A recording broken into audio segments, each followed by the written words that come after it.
Hello বন্ধুরা, সবাই কেমন আছো? সেদিন হঠাৎ করে প্ল্যান হলো গড়িয়াহাট যাই সবাই মিলে।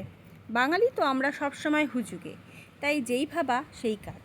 বেরিয়ে পড়লাম সবাই মিলে গড়িয়াহাট যাওয়ার জন্য। তো আমি দাঁড়িয়েছিলাম মেয়েকে নাচের ক্লাস থেকে নিয়ে, আর এরা সব আস্তে আস্তে আসছিল। তো অটো করে যথারীতি চলে গেলাম। আসলে সেদিনকার ছিল আরজি কর জাস্টিসের জন্য মিছিল ছিল, যার জন্য অনেক লেট হয়ে গেছিলো আমাদের পৌঁছাতে। তো গড়িয়াহাট নেমেই ফার্স্টেই আমার ফেভারিট লস্যি আগে খেয়ে নিলাম সবাই মিলে। তো লস্যিটা এতটাই সুন্দর, আর বহু দিন বাদে গড়িয়াহাট গেছিলাম, তাই যেন মনটা ভরে গেল লস্যিটা খেয়ে। আর ঠিক তার পাশের দোকানে ছিল টেরির দোকান। লস্যি নিয়ে সবাই দ্বন্দ্বে, এ বলে তুই নে আগে, ও বলে তুই নে আগে।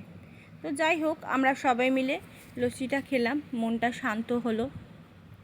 আর ঠিক এর পাশেই ছিল দুদিকে দুটো টেডির দোকান, আর টেডিগুলো দেখে মনে হচ্ছিল যে সব কটা টেডি নিয়ে যাই, মানে এত সুন্দর সুন্দর টেডি ওখানে, মানে ভাববার মতো না, মনে হচ্ছে পুরো দোকান তুলে নিয়ে চলে আসি, কি সুন্দর, মানে অসাধারণ।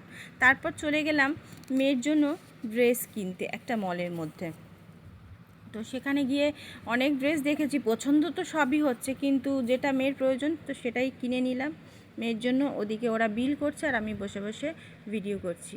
তো তারপরে সব কেনাকাটি হয়ে যাওয়ার পরে তো খিদে পেয়ে গেছে, আর বাঙালি রাস্তায় বেরোলে তো খেতেই হবে, নাহলে তো হবে না। তাই চলে গেলাম